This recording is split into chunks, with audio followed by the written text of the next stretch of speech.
Thank you for being with us today. My name is Adam, and I look forward to meeting you in person here real soon. For those of you who are watching online, thank you for joining us. If you can go ahead and hit that share button so that you can invite your friends and family to join us as well. The truth is, we all love to be invited to things, don't we? Nobody wants to find out that they were the only one in their friend group or their workplace to not be invited to something that everybody else is going to. Now, if you're like me, you want to be invited because you want to know that people are thinking of you and your presence is desired, but that does not necessarily mean that you want to actually go to the thing that people are inviting you to.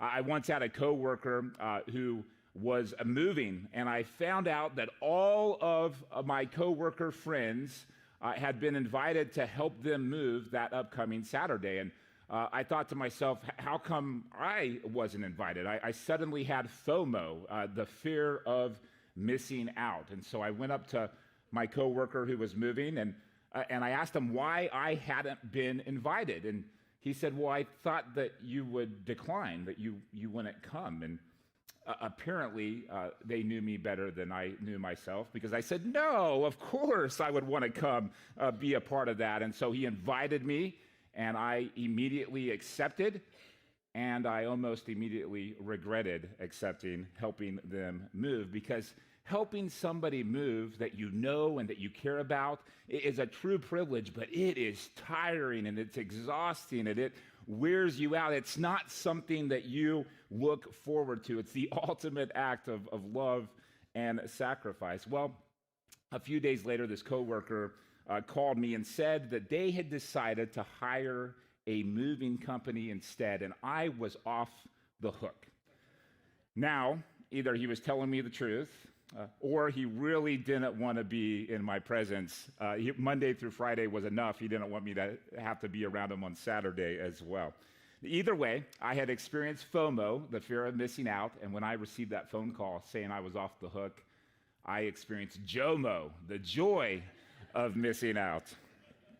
Today we're continuing our mini-series entitled Invitations, Joining Jesus for Life, and we're going to look at an invitation that Jesus makes that we don't want anybody to miss out on. And the invitation is simple. He invites us to simply follow him.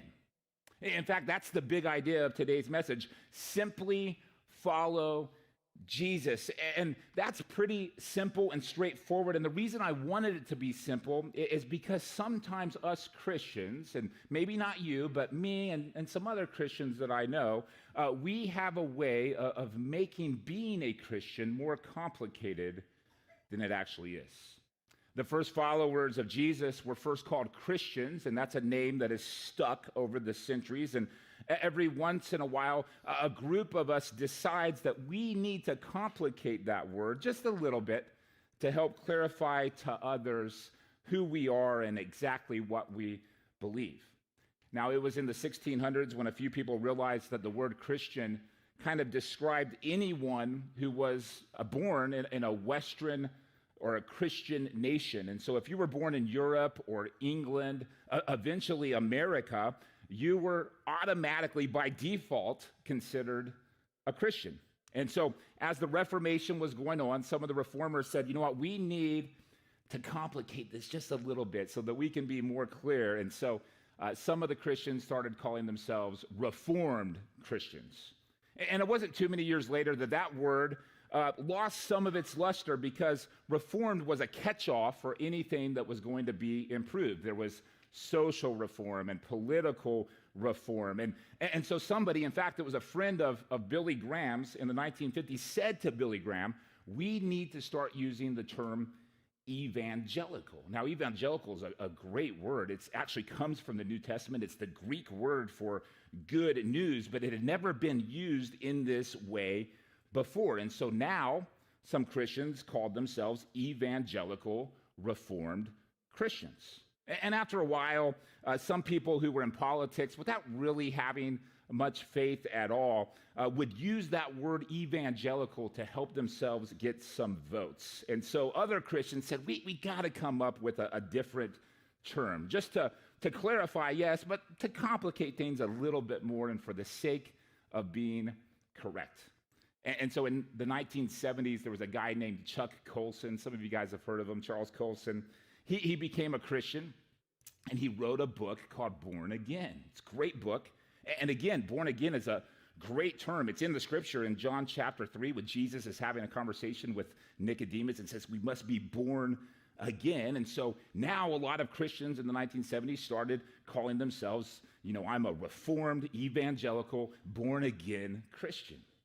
And after a while, that term got overused. It became a catchphrase for anything that was new. And so even businesses that had gone bankrupt, even corrupt businesses that had gone bankrupt would come back as born-again companies in whatever industry they were in. And so some Christians thought we need to come up with a better term. And so they would look through the New Testament and read the book of Revelation and say, you know what, when I read Revelation, I'm more of a premillennial, or I'm a person with a dispensational view on the end of the world.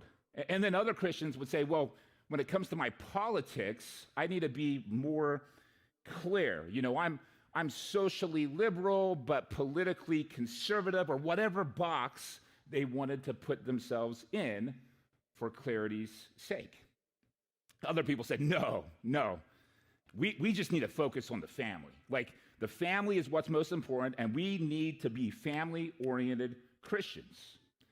And so now, no doubt, there are people all over our country, all over the world, perhaps in this room today, I wouldn't doubt it, who would say, I'm a premillennial, dispensational, socially liberal, politically conservative, evangelical, reformed, family-oriented, born-again Christian.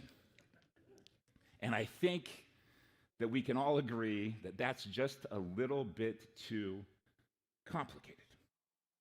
But we love to title ourselves, and oftentimes with good intentions, to try to clarify which tribe within the tribe we belong to. But this morning, I think that we need to all go back to the beginning and simply use the term that Jesus used over and over again, and that's the word disciple. A disciple is a wonderfully uncomplicated term because a disciple is a follower of Jesus. In the Gospel of Mark, we see Jesus' invitation to be his disciple, to follow him. And so I want to read it this morning, and I want to simply look at a few things that stood out to me this week as I was reading and preparing for this message. So Mark chapter 1, starting in verse 16. As Jesus walked beside the Sea of Galilee, he saw Simon and his brother Andrew casting a net into the lake, for they were fishermen.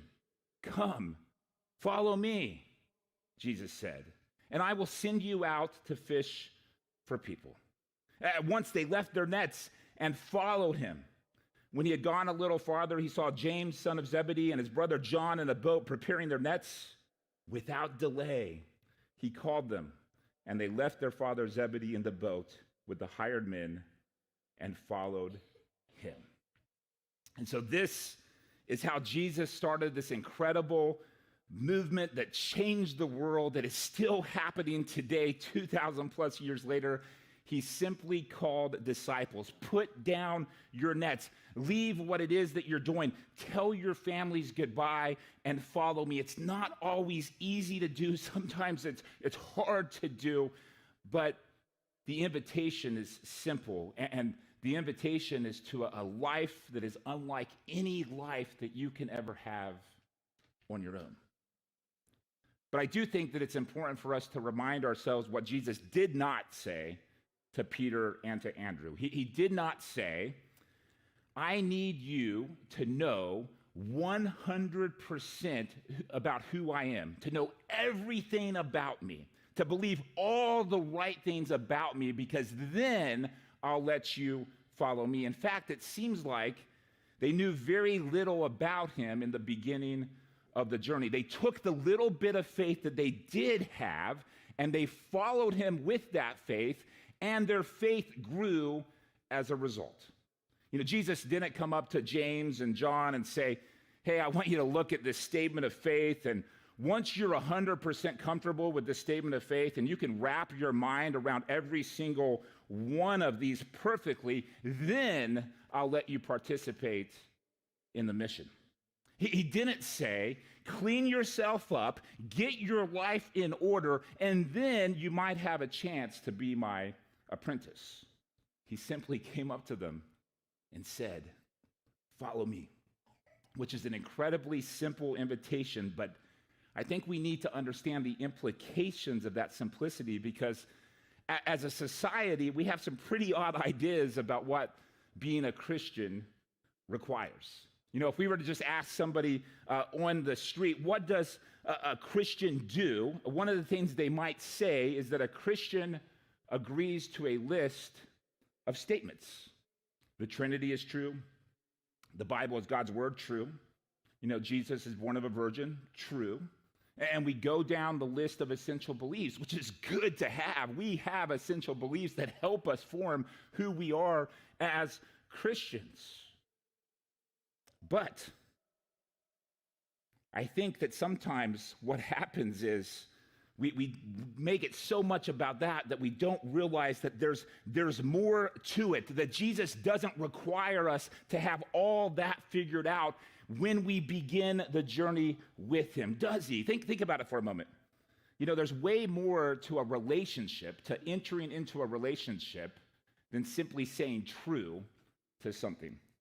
This past week, my wife Leah and I, we celebrated our 18th anniversary of being married. And I'll never forget the day that I asked her to marry me. You know, if you've ever been the person asking someone to marry them or the person receiving that invitation, you know that when you say, will you marry me, what you're really saying is, I will offer my life to you. Will you offer your life to me in return? And when I asked Leah to marry me, I got down on one knee in the restaurant that we had our first date in Phoenix, Arizona. And I told her that she was amazing and that I loved her and I wanted to spend my entire life with her. It was a great moment. And do you know how she responded? She stared at me with a blank face and said, true. No, like, of course not, right? That's not how she responded. That would have been a buzzkill, right? Like, that would have ruined the moment. She jumped down and she hugged me and we cried and we laughed and we pulled out our flip phones with limited minutes and we called our friends and our families and we told them the great news. And so just like Ted talked about last week, yes, facts are good, but faith goes further than facts, and our faith will grow as we simply follow Jesus. Jesus doesn't come to us with a list of requirements. He comes to us with himself, and he says, I have offered you my life on the cross. And he offers us to follow him. Follow me.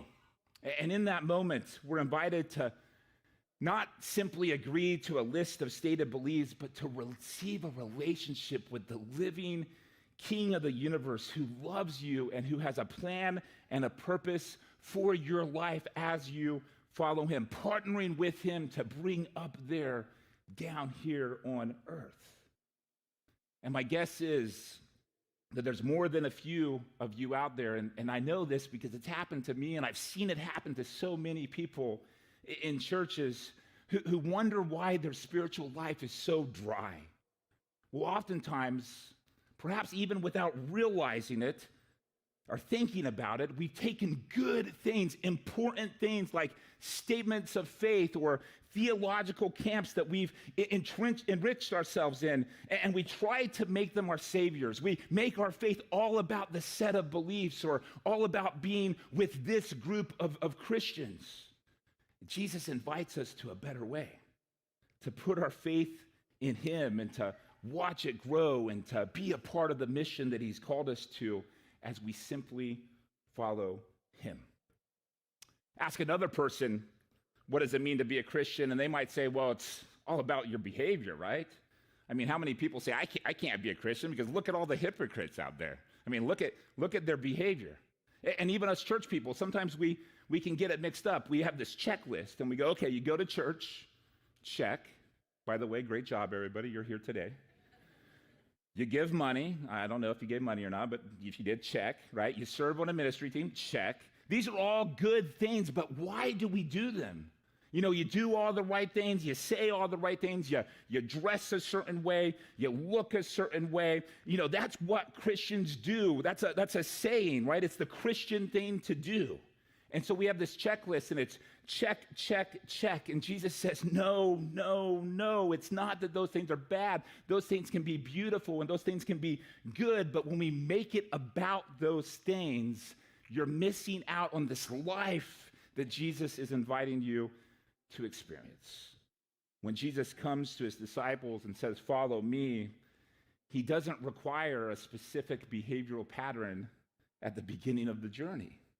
And we know this because of the people that we see that he invited. Imagine for a moment, Peter, James, John, Andrew, they're all fishermen, and they decided they were going to follow Jesus. They took the little bit of faith that they had, and they're following Jesus, and they're kind of walking along the Sea of Galilee, and they're giving each other high fives. They're like, this is awesome. Like, we're going to be the 4 people that are following Jesus. Like, we're the 4 closest to him. And you know, we're pretty much the same. Like, we speak the same language. We come from the same region. We get along. Sometimes we get on each other's nerves a little bit, but like, we're from the same tribe. Like, we get each other. This is going to be awesome.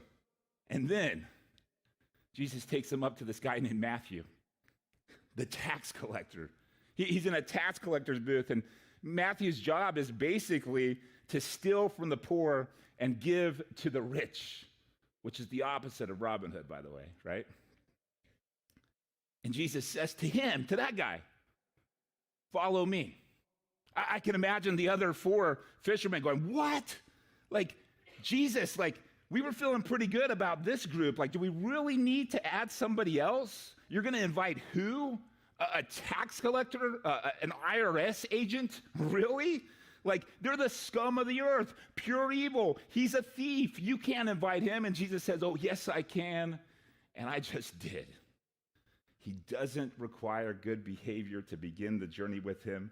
He doesn't ask people what they believe or whether they're good churchgoers or whether they agree with his ideas or his lifestyle or his politics, or even if they like him. He simply invites them to follow him just as they are. In fact, the most incredible thing about the disciples is maybe how unincredible, how ordinary they are. And they come from just about every moral and ethical background that you can imagine, which for us is great news, by the way, isn't it? Jesus introduces us not to a code of behaviors or a list of statements. He introduces us to himself. And many of you know what happens from there. This ragtag group of Jesus followers, they learn from him, they watch him, the little bit of faith that they had when they began the journey, it grew and it grew and it grew. Slowly but surely, they began to change. They became more like Jesus the more they simply followed him. You see, Jesus, in the wideness of his welcome, he loves every single one of us, every single person in the world just as we are. But he also loves you and me so much that he's not willing to let us stay the way that we are. He loves us so much that he helps us to grow. And the way that we know this is, again, by looking at his disciples. As they followed him, they watched Jesus perform miracles. They heard his incredible teachings. They saw Jesus show compassion to people that most religious people ignored. They became more and more like him as they watched him. Jesus gave them opportunities to serve. And sure, they stumbled and they fell and they were confused about things and they got a lot of things wrong. They had doubts. They were humans living in a broken world just like us. But Jesus welcomed and invited them. And the little bit of faith that they had as they followed him, it grew and it grew. They received God's grace over and over again. And they became more like him. And the same is true for us as well.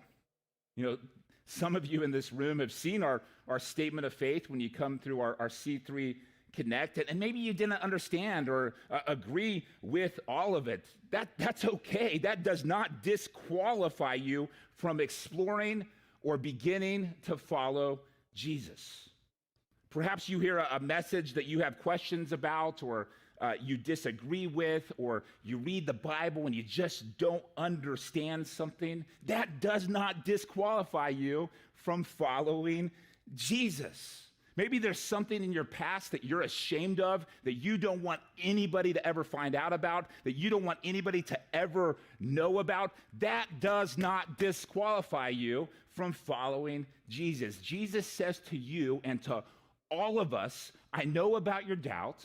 I know about the areas where you have a lack of faith. I know about your struggles. I know that you have had painful experiences with churches, with church people. I know about your guilt and your shame, but I'm not inviting you to fix yourself or to figure it all out. I'm inviting you to simply follow me. Not someday when you pull yourself together or when you figure it all out, but today, just as you are, I am inviting you to follow me and to learn and to grow. And as you do, your faith will grow and you'll find yourself living and loving more and more like Jesus every day. Being a disciple means to follow Jesus, and as we do, we become more and more like him. But if we're honest, a lot of us, we like the idea of following Jesus, but when push comes to shove, we're more admirers of Jesus than we are followers. Look at how Jesus' first disciples responded to the invitation in verse 20. It says, without delay, he called them, and they left their father Zebedee in the boat with the hired men and followed him. They left what they knew. They left what they were comfortable with. They changed their priorities. It doesn't mean that they stopped loving their father. It doesn't mean that they stopped loving fishing. In fact, we see them fishing together later on in the journey, but what was once their number one priority was no longer their number one priority. For just a few seconds, I want you to think about the most precious romance or friendship in your life right now. If you're married, hopefully it's your spouse, right? But think about that person. Think about all the reasons you love that person, and realize that what Jesus calls you to as a disciple is to be able to, and it might not happen right away, but this is what should happen as we continue to follow Jesus, is for us to be able to turn to that person and say, you are number two in my life. Can you do that? It's not an easy thing to do. This is a simple invitation that Jesus gives us, but it's not always easy to do.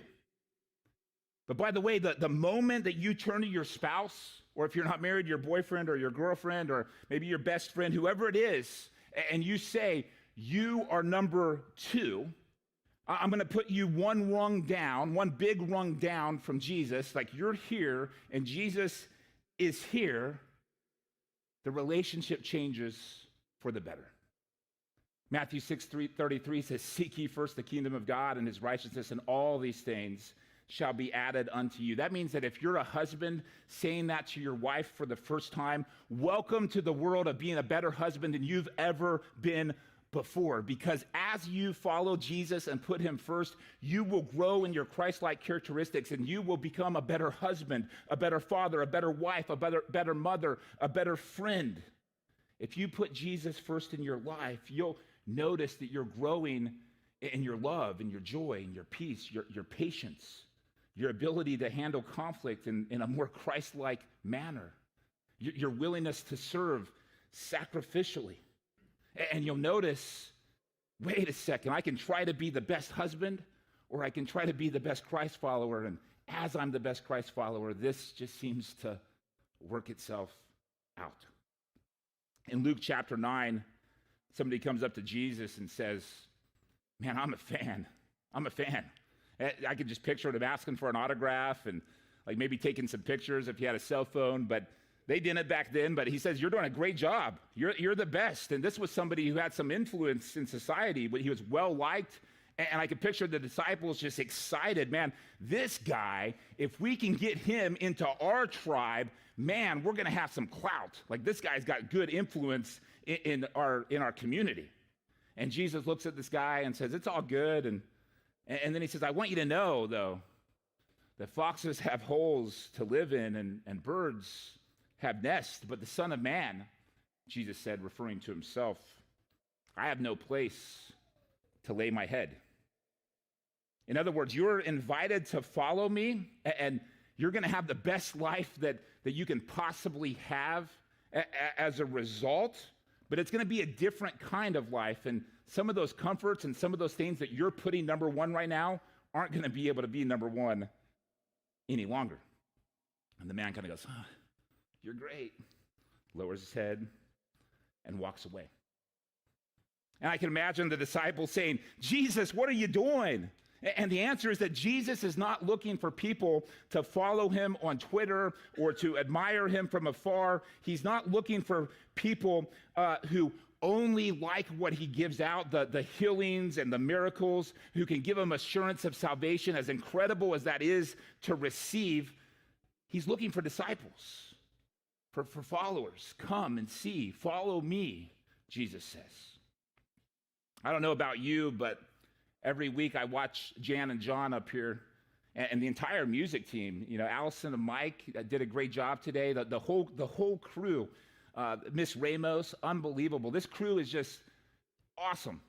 And I'm watching them and I think to myself, man, I wish I had that kind of musical ability. I really wish I did. And, you know, they can play just about every instrument. It's incredible. This past week, I went to the C3 student move-up night that Jay Hyam did for the C3 youth group. And Allison Lequier was leading the team in music and teaching them how to play instruments, and they're learning from her. And she was playing bass guitar, and she was making sounds with that bass that I didn't even know were possible, like in a good way. Like, it was absolutely incredible. And I thought, man, that's incredible. Like, I wish I could play music like that. And the truth is, if I were a follower in the same way that Jesus desires followers of his to be, I would say, man, that is good. And then I would pick an instrument and I would go home and I would practice and I would wake up and I'd do it again, and then I would do it again the next day. And then I would intentionally surround myself with other people who knew how to play better than me, and I would learn from them, and I would take lessons, and I would buy the best equipment I can, and I would pay for lessons. I would do whatever it took, not just to be a fan of theirs, a Jan fan, as my friend Pete says. I would actually take the time to become a follower. But I'm not willing to do that. I'm a fan of those with musical ability, but I'm not a disciple. And there is a difference. And so what about you? Are you a fan of Jesus, or are you a follower?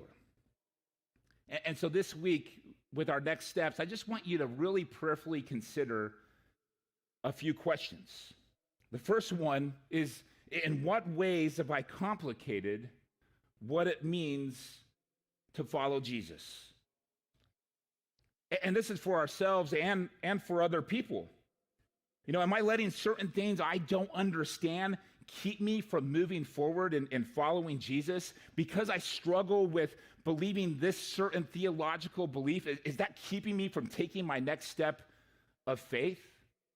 Because I've been hurt by a certain person in church, is that keeping me from moving forward, learning from others who are Christ followers? Because I don't like the style of what they're doing or how they're doing it, is that keeping me from following Jesus? And in what ways am I maybe putting up barriers to other people of taking their first step and beginning the journey with Jesus because I've made these things more important than they actually are? And then I also want you to honestly ask yourself the question, do I want to be a fan or just a follower? And if you want to be a follower, remember to keep it simple. Don't compare yourself to how much you know compared to how much other people know.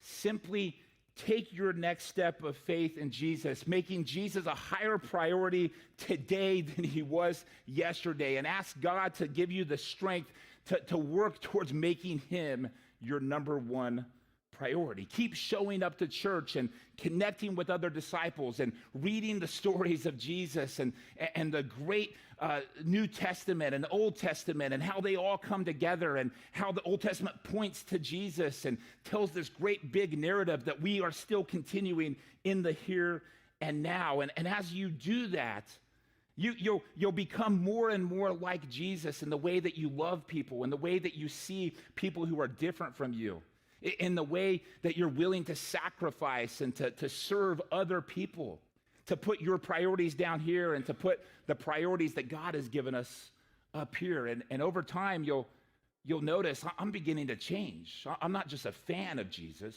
That's neat stuff. I'm actually a follower of Jesus.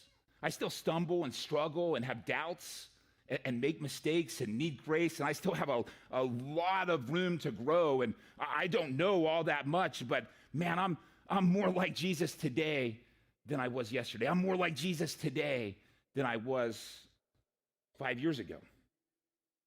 And that's what these fishermen and tax collectors did. They made him their number one priority. They didn't understand fully who Jesus was.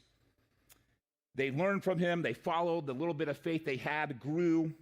They still doubted and struggled, and there were times when they didn't have a lot of faith at all, but then Jesus conquered the grave, and he showed them his hands and his feet, and he said, it's really me, and he spent some more time with them, and then he said, I'm going to send you my Spirit, and you're going to use that Spirit as a gift to be my witnesses to the world around you, and that's exactly what happened. And this ragtag group of uneducated, unlikely people who didn't have perfect theology, who had doubts and who had struggles, who stumbled and fell time and time again, accepted the invitation from Jesus to simply follow him. And even though life was hard at times, they experienced a life to the fullest that couldn't be experienced without Jesus. It was a life that they wouldn't trade for anything because it was a life with Jesus. And even though in many ways Christ followers would go on to complicate things later on, it's what we do. The early Christians, they kept it simple. They remembered that Jesus said the greatest commandment was to love God and to love people. And that the Great Commission was to be a disciple and to make a disciple, teaching them to observe, to actually do all it is that he taught us. And they gathered and they worshiped and they prayed, and they shared their possessions with anybody who had need. They baptized people, they took communion together, they loved each other, they served each other, they followed Jesus, and as they did, they became more and more like him. And even though they were being persecuted and many suffered greatly because of their faith, the world took notice that there's something different about these people. These people aren't just fans of Jesus, these people are followers of the risen King. And a watching world took notice, and the kingdom of God grew, and it grew, and it grew. And it became more powerful than any country's political power could ever be then or now.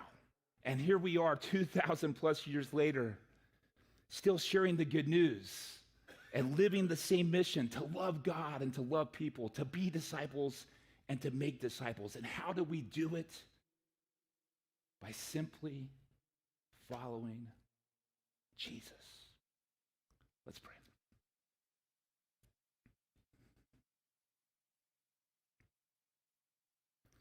God, we can make following you so complicated sometimes. Forgive us for that. We thank you for Jesus' teachings, and we thank you for how clear the Great Commission and the Great Commandment are. We thank you that your Holy Spirit is given to us, not just for our own benefit and blessings, as incredible as those are, but so that we can be witnesses of you to a watching world. And so, God, I pray that you would give us wisdom to simply follow you. We thank you that the Bible is clear that Salvation comes through faith alone. But sometimes we try to quantify that faith instead of taking the little bit of faith that we have and simply following you. And as we do, God, I pray that our faith would grow.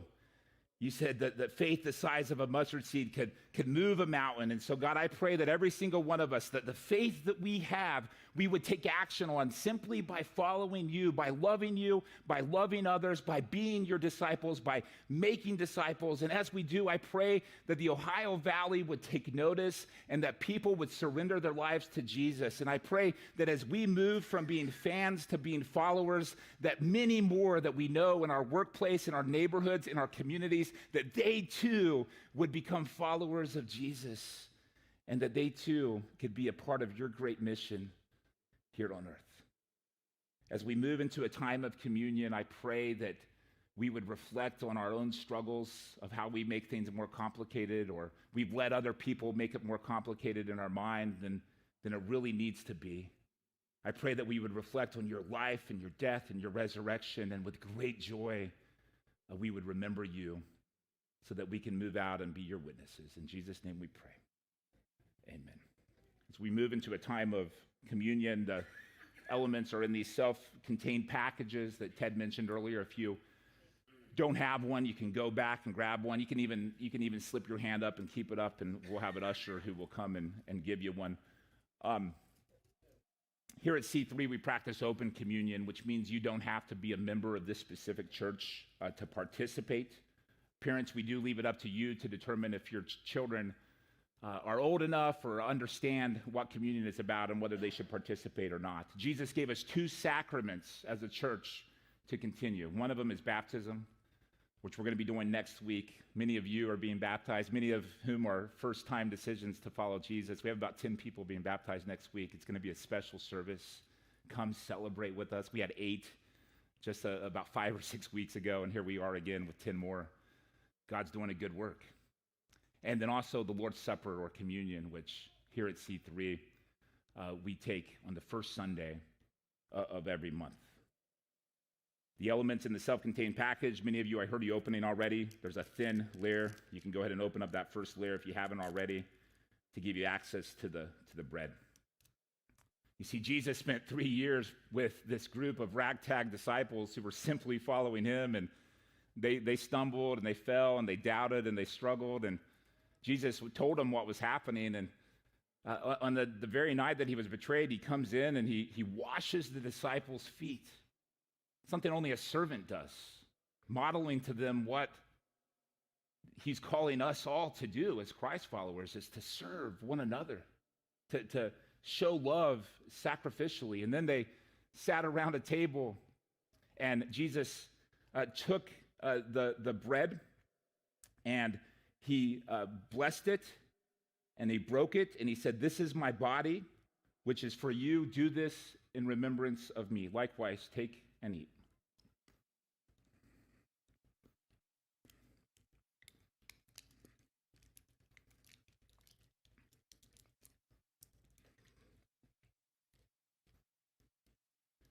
In the same way, after they ate dinner together, he took the cup and he said, "This cup is the new covenant in my blood.